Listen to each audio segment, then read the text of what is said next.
MLA గారు professional పరంగా నా పైన చాలా నిందలు వేయడమే కాకుండా పర్సనల్ విషయాలు కూడా ఎత్తడం జరిగింది. ఎక్కడైనా ఎవరైనా ఒక గౌరవ అధికారంలో ఉన్న వ్యక్తి పర్సనల్ విషయాలు మాట్లాడడము తగునా తగదా చెప్పండి. ఏదైతే అతనికి నా పైన వచ్చిన అలిగేషన్స్ ఉన్నాయో దానికోసమే మాట్లాడాలి. పర్సనల్ విషయాలు కూడా ఎందుకు మీడియా ముందు వచ్చి చెప్పడం, అది నన్ను చాలా హర్ట్ అయ్యాను. ఆ విషయాలకి ఎప్పుడైతే వాళ్ళు ఆ రకంగా చెప్పడం జరిగిందో అప్పుడు నేను ఆ విషయాన్ని మరి భరించుకోలేక సూసైడ్ చేసుకునేంత స్థాయి వరకు వెళ్ళడం జరిగింది. పర్సనల్ విషయాల్లోని నా యొక్క వివాహం కోసం ఎత్తారు. ప్రతిదానికి కూడా ప్రూఫ్స్ ఉన్నాయండి. ఒక మహిళకి రాజ్యాంగమే చెప్తుంది, ఒక మహిళ కష్టంలో కానీ ఒక మహిళ ఆపదలో కానీ ఉన్నప్పుడు తనకి కొన్ని హక్కుల్ని రాజ్యాంగమే కదండి ఇచ్చింది. అంటే ఒకరు మనల్ని మోసం చేసినా, ఒకరు మనల్ని బాధ పెట్టినా మనం అలా భరించుకుంటూ ఉండిపోవాలా చెప్పండి? ఎవరైతే నా భర్త నన్ను ఆ టైంలో మోసం చేశారో అప్పుడు అతనిపై నేను కేసు పెట్టడం జరిగింది. కేసుని దుర్వినియోగం చేస్తున్నారు అలాంటి మాటలన్నీ ఎందుకు గౌరవ స్థానంలో ఉన్న ఎమ్మెల్యే గారు మాట్లాడడం ఎందుకు చెప్పండి? అసలు పర్సనల్ విషయాలన్నీ కూడా పబ్లిక్గా చేసి మాట్లాడడం ఎంతవరకు కరెక్ట్ చెప్పండి? ఆ విషయాలకి నేను చాలా హర్ట్ అయ్యాను. నేను ఒక గౌరవంగా బతుకుతున్నాను, నా తల్లిదండ్రులతో ఉన్నాను, నా ఉద్యోగానికి నేను వెళ్తూ వస్తూ ఉన్నాను. అటువంటి నా పైన ఇంత లేనిపోని కక్ష కట్టి ఎందుకు నన్ను ఇంత హెరాస్ చేయడం చెప్పండి? ఇంతవరకు నా పైన ఎటువంటి కంప్లైంట్స్ లేవు. ఒక్కసారి ఎలా ఇన్ని కంప్లైంట్స్ నా పైన వచ్చేస్తాయి? ఏదైతే నా భర్త నన్ను మోసం చేశాడో వాటికి కూడా ప్రూఫ్స్ ఉన్నాయి. అదనం కట్నం కోసం అతను ఫారెన్ వెళ్ళి అక్కడ ఇంకొక అమ్మాయితో ఇల్లీగల్ కాంటాక్ట్ పెట్టుకొని ఆ అమ్మాయిని పెళ్లి చేసుకోవడం కోసము నన్ను మోసం చేశాడు. ఆ విషయాన్ని కూడా సారు ఎత్తి అన్నిట్లోని మాట్లాడమని చెప్పండి. ప్రతిదానికి ఆధారాలు ఉన్నాయి. అతను ఎవరితో అయితే ఉంటున్నాడు ఆ ఫొటోస్ కూడా ఉన్నాయి, చూపిస్తాను ఉండండి.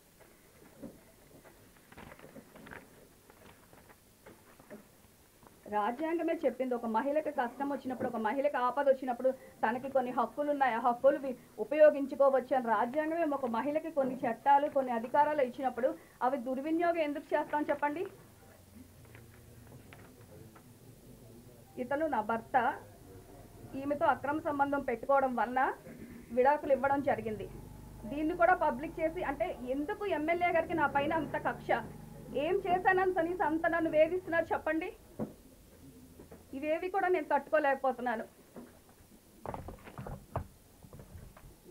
వీడియో కాల్స్ ఒక ఎమ్మెల్యే గారికి ఎడ్యుకేషన్ మినిస్టరు ఏం చెప్పారండి? రాజకీయాలకి అతీతంగా స్కూల్స్ ఉండాలి అని చెప్పి పేరెంట్స్ మీటింగ్ అయినా కూడా ప్లస్ ఇండిపెండెన్స్ డే అయినా కూడా ప్రతిదీ కూడా ఎస్ఎంసీ కమిటీ మెంబర్స్ చైర్మన్ వాళ్ళే చేయాలని చెప్తే స్థానిక ఎమ్మెల్యే గారు ఎందుకు వీడియో కాల్స్ ఎందుకు చేయడం చెప్పండి?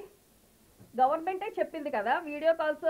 అసలు రాజకీయ నాయకులకి స్కూల్స్ పైన ఎలాంటి అధికారం లేదు, అంతా కూడా కమిటీ మెంబర్స్ చూసుకుంటారని చెప్పినప్పుడు సమీక్షలు అని చెప్పి వీడియో కాల్స్ చేసి ఇదిగోండి ఆ రోజు కూడా రాత్రి 10:30 అయింది. పొందూరులో పెట్టారు జూలై 3వ తారీఖున. ఆమ్దల్ వలస పార్టీ ఆఫీస్లో జూలైలో గత సంవత్సరం పెట్టారు. అప్పుడు నేను వచ్చేసరికి 11 అయిందండి ఇంటికి వచ్చేసరికి. ఆ సమయంలో నేను ఎలా వస్తాను చెప్పండి? అలాంటి టైమింగ్స్లోని మీటింగ్స్ పెట్టడము, ఏదైతే నా భర్త నాకు మోసం చేస్తున్నారని అన్నప్పుడు అక్కడ యూకే అతను వెళ్ళి ఇదంతా చేశారు. అక్కడ నుంచి నాకు మెయిల్ కూడా అక్కడ అతనితో పాటు చదువుకున్న ఒక ఆమె పెట్టారు. మేడం మీకు జరిగిన అన్యాయం నేను టీవీ 9లో చూశాను. ఇక్కడైతే అతని పేరు రాజ్ కుమార్, అతను చేసింది అయితే కరెక్టే, అతను అక్కడ ఇల్లీగల్గా ఒక ఆమెతో ఉండడం అయితే కరెక్టే. మేమందరం కూడా మీకు విషయం చెప్పాలి అని అనుకున్నాము, కానీ పర్సనల్ విషయాలు ఎందుకు మేము తలదోచడం అని చెప్పి మేము మీకు ఫోన్ చేయలేకపోయాం. ఎప్పుడైతే టీవీ 9లో ఇది వచ్చిందో దానికోసం మేము చూసి చాలా బాధపడి అతను సెకండ్ మ్యారేజ్ చేసుకోవాలనుకుంటున్నాడని ఇందులో స్పష్టంగా ఆమె నాకు మెయిల్ పెట్టడం జరిగింది. చూడండి, ఈ విషయంలో కూడా ఎమ్మెల్యే గారు అబద్ధం చెప్పినట్టే కదా.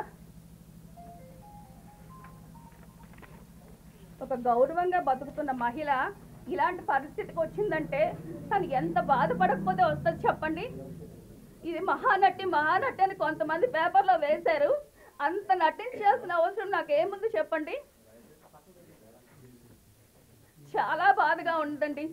ఈరోజు ఇంత పబ్లిక్ అవ్వాల్సిన అసలు అవసరం లేదు. నా ఉద్యోగం నేను చక్కగా చేసుకుంటున్నాను, నా పని నేను సక్రమంగా చేసుకుంటున్నాను. అయినా నన్ను అనవసరంగా ఇంత బాధ పెట్టి ఇలాంటి స్థితికి తీసుకొచ్చారు. అయినా కూడా ఇప్పటికీ కూడా నాకు న్యాయం జరగలేదు. హాస్పిటల్లో 4 days ఉండి ముచ్చుతో పోరాడి బయటకు వచ్చాను. అయినా కూడా ఇప్పటికి కూడా అధికారులు స్పందించడం లేదు. ఎమ్మెల్సీ అయ్యింది, ఇప్పటికి ఎఫ్ఐఆర్ అవ్వలేదు. ఎవరు ప్రెషర్ వల్ల ఎఫ్ఐఆర్ అవ్వలేదు చెప్పండి? ఏపీసీ గారిని తీసుకుంటే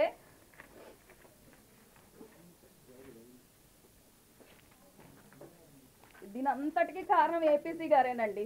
ఎమ్మెల్యే గారు ఏదో చెప్తే అతను చేయాల్సిన పని ఏంటి? వెంటనే స్కూల్కి రావాలా, వచ్చి దీనిలో వాస్తవం ఎంత తెలుసుకోవాలి. ఈ ఏపీసీ గారు స్కూల్ అకాడమిక్ ఇయర్ క్లోజింగ్ అయినప్పుడు 22nd నా స్కూల్కి వచ్చి అతను చేసిన విజిట్ ఫొటోస్ ఇవి. ఆ రోజు చెప్పారు, పొందూరు కేజీబీ పైన ఎలాంటి కంప్లైంట్స్ లేవు, మీ ప్రిన్సిపల్ మేడం చాలా చక్కగా పనిచేస్తున్నారని చెప్పి పిల్లలందరికీ చెప్పిన అతను తర్వాత అకాడమిక్ ఇయర్ స్టార్ట్ అయిపోయిన తర్వాత ఎందుకు నా పైన ఇన్ని కంప్లైంట్స్ వచ్చాయని చెప్తున్నారు?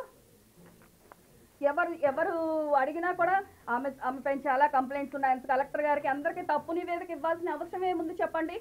నేను సార్ని కలిశాను, నేను మా బ్రదర్ వెళ్ళి కలిసినప్పుడు అతను చెప్పారు, ఏమి లేదమ్మా, ఏం లేదు, అబద్ధాలు, మీరు ఒకసారి ఎమ్మెల్యే గారిని కలవండి, అతను చెప్పినట్టు వినండి అని చెప్పడం కూడా జరిగింది.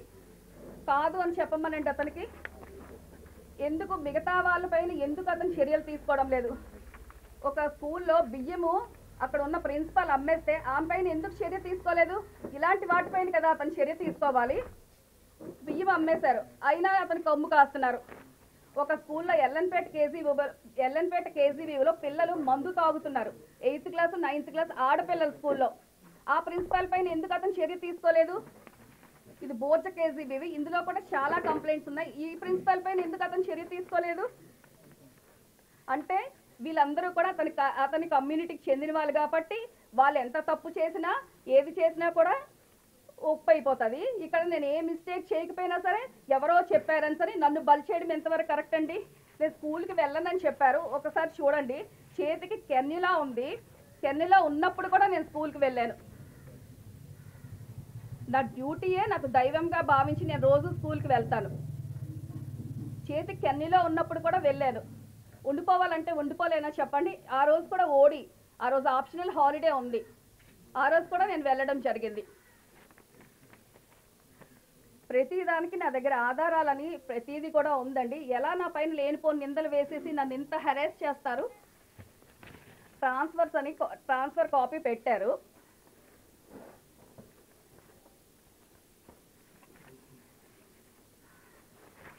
ఇదిగోండి, ఇది ట్రాన్స్ఫర్.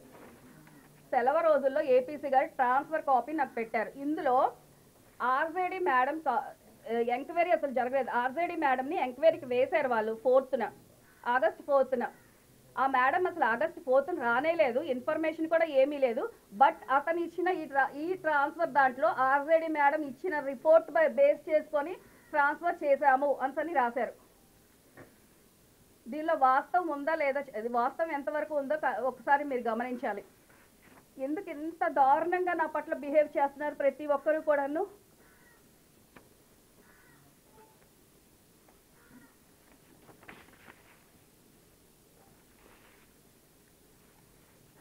అసలు స్కూల్కి జెంట్స్ ఎవరు కూడా అసలు ఎలా ఉండదు, అది గవర్నమెంటే ఇచ్చారు ప్రొసీడింగ్స్. అలాంటిది ఎలా ఎస్ఎంసీ చైర్మన్గా ఒక జెంట్ని పెట్టి ఎలాగ అతన్ని రోజు స్కూల్కి పంపిస్తారు? ఇక్కడ మార్క్ చేశాను చూడండి, జెంట్స్ అన్నది ఎలా లేదు ఆడపిల్లల స్కూల్కి. అలాంటిది ఒక జెంట్ని ఎస్ఎంసీ చైర్మన్గా పెట్టి డైలీ అతన్ని స్కూల్కి పంపించడం, వేధించడం.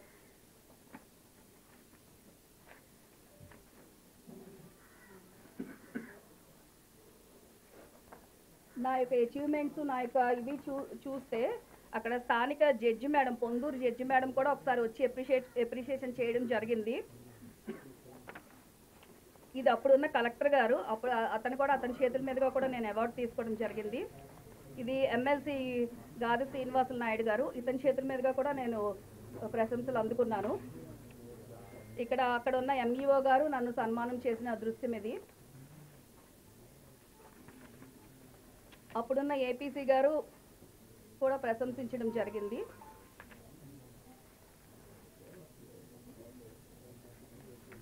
అక్కడ ఎక్కడ కూడా నేను ఉన్నా కూడా ప్రశంసలే అందుకున్నానండి. ఎందుకంటే నా వర్క్ పరంగా నేను అంత డెడికేటెడ్గా ఉంటాను కాబట్టి. స్కూల్లో కూడా ఒక కంప్యూటర్ ఆపరేటర్ ఉన్నా కూడాను తన వర్క్ కూడా నేనే చేస్తానండి. అంత డెడికేటెడ్గా ఉండి నేను ప్రతి వర్క్ ఇన్ టైంలో వర్క్ ఫినిష్ అవ్వాలి అని చెప్పి ఆమె వర్క్ కూడా నేనే చేస్తాను.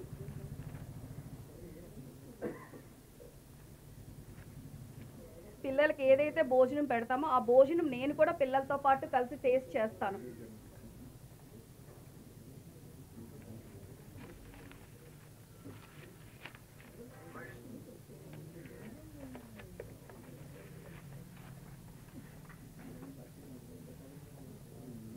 మేము సెలవు రోజుల్లో కూడా మాకు డ్యూటీస్ వేస్తారండి. ఇది May 3 కోటబొమ్మాలి స్కూల్లో డ్యూటీస్ వేస్తే మేము May 3 కూడా డ్యూటీస్ వెళ్ళాము. ఇది May 3 కోటబొమ్మాలి KGBవి.